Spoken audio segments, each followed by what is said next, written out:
दोस्तों, हम सभी जानते हैं कि सूर्य भगवान की सवारी 7 घोड़ों से सुसज्जित रथ है। लेकिन क्या आप जानते हैं कि ये 7 घोड़े क्या दर्शाता है और इस 7 घोड़ों का क्या नाम है और इनका क्या अर्थ है? दोस्तों, आज के इस वीडियो में हम इन सभी प्रश्नों का जवाब ढूंढेंगे, इसलिए वीडियो को अंत तक जरूर देखें।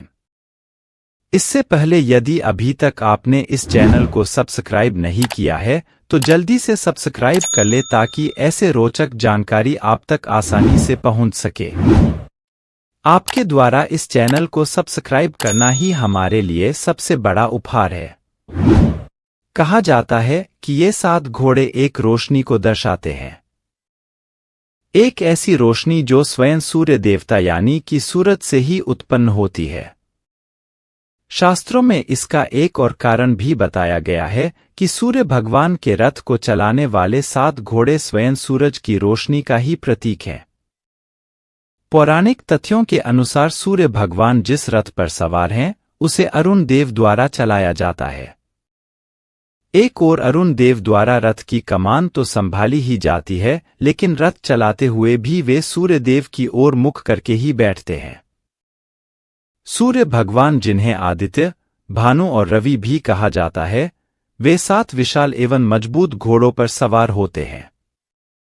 इन घोड़ों की लगाम अरुण देव के हाथ होती है और स्वयं सूर्य देवता पीछे रथ पर विराजमान होते हैं। लेकिन सूर्य देव द्वारा 7 ही घोड़ों की सवारी क्यों की जाती है? क्या इस 7 संख्या का कोई विशेष कारण है, या फिर यह ब्रह्मांड, मनुष्य या सृष्टि से जुड़ी कोई विशेष बात बताती है?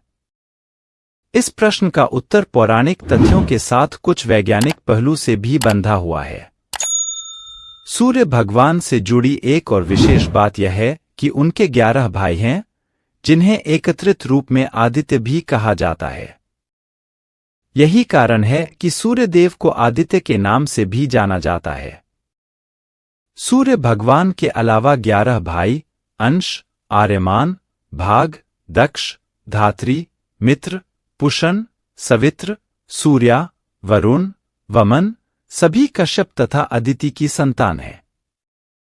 पौराणिक इतिहास के अनुसार कश्यप तथा अदिति की 8 या 9 संतानें बताई जाती हैं, लेकिन बाद में यह संख्या 12 बताई गई। इन 12 संतानों की एक बात विशेष है और वो यह कि सूर्य देव तथा उनके भाई मिलकर वर्ष के 12 माह के समान हैं। यानी कि यह सभी भाई वर्ष के 12 महीनों को दर्शाते हैं। सूर्य देव की 2 पत्नियां संज्ञा एवं छाया हैं, जिनसे उन्हें संतान प्राप्त हुई थी। इन संतानों में भगवान शनि और यमराज को मनुष्य जाति का न्यायाधिकारी माना जाता है।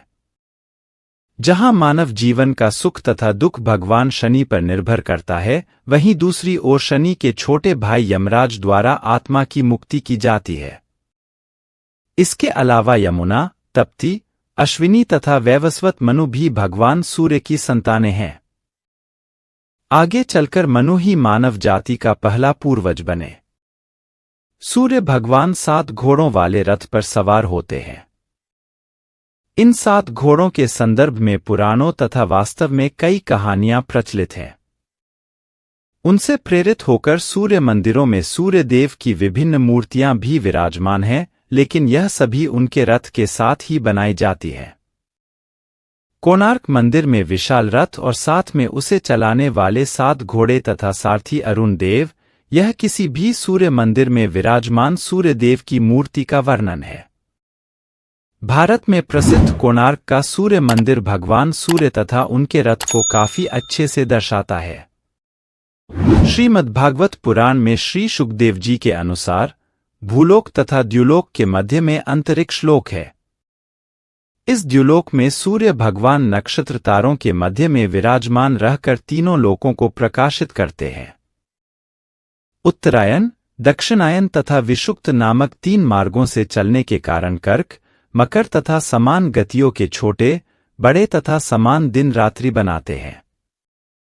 जब भगवान सूर्य मेष तथा तुला राशि पर रहते हैं, तब दिन रात्रि समान रहते हैं। जब वे वृष, मिथुन, कर्क, सिंह और कन्या राशियों में रहते हैं, तब क्रमशः रात्रि एक एक मास में एक एक घड़ी बढ़ती जाती है और दिन घटते जाते हैं। जब सूर्य वृश्चिक, मकर, कुंभ, मीन और मेष राशि में रहते हैं तब क्रमशः दिन प्रति मास एक एक घड़ी बढ़ता जाता है तथा रात्रि कम होती जाती है। हे राजन, सूर्य की परिक्रमा का मार्ग मानसोत्तर पर्वत पर 51 लाख योजन है। मेरु पर्वत के पूर्व की ओर इंद्रपुरी है, दक्षिण की ओर यमपुरी है, पश्चिम की ओर वरुणपुरी है और उत्तर की ओर चंद्रपुरी है। मेरु पर्वत के चारों ओर सूर्य परिक्रमा करते हैं, इसलिए इन पुरियों में कभी दिन, कभी रात्रि, कभी मध्याह्न और कभी मध्यरात्रि होता है। सूर्य भगवान जिस पुरी में उदय होते हैं उसके ठीक सामने अस्त होते प्रतीत होते हैं। जिस पुरी में मध्याह्न होता है उसके ठीक सामने अर्धरात्रि होती है। सूर्य भगवान की चाल 15 घड़ी में 125 करोड़ 12.5 लाख योजन से कुछ अधिक है। उनके साथ साथ चंद्रमा तथा अन्य नक्षत्र भी घूमते रहते हैं। सूर्य का रथ एक मुहूर्त 2 घड़ी में 34,800,000 योजन चलता है। इस रथ का संवत्सर नाम का एक पहिया है जिसके 12 हरे मास, 6 नेम, 6 ऋतु और 3 चौमासे हैं। इस रथ की एक धुरी मानसोत्तर पर्वत पर तथा दूसरा सिरा मेरु पर्वत पर स्थित है। इस रथ में बैठने का स्थान 36 लाख योजन लंबा है तथा अरुण नाम के सारथी इसे चलाते हैं। हे राजन, भगवान भुवन भास्कर इस प्रकार 9 करोड़ 51 लाख योजन लंबे परिधि को एक क्षण में 2 सहस्त्र योजन के आंकड़े अनुसार तय करते हैं। इस रथ का विस्तार 9,000 योजन है। इससे 2 गुना इसका ईशादंड, जुआ और रथ के बीच का भाग है। इसका धुरा 1.5 करोड़ 7 लाख योजन लंबा है जिसमें पहिया लगा हुआ है।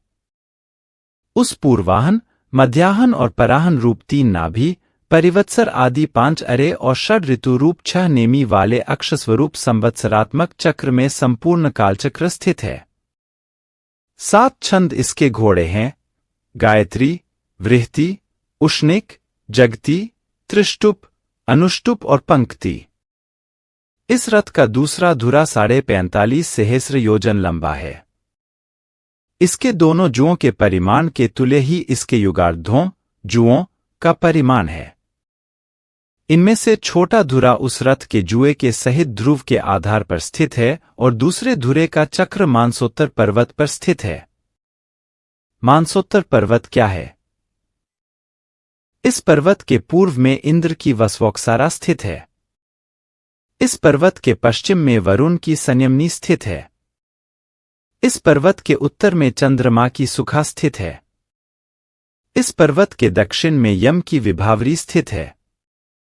दोस्तों, आपको यह वीडियो कैसा लगा कृपया कमेंट में जरूर बताएं। यदि यह वीडियो पसंद आया हो तो इस वीडियो को लाइक व शेयर करें और इस चैनल को सब्सक्राइब अवश्य करें।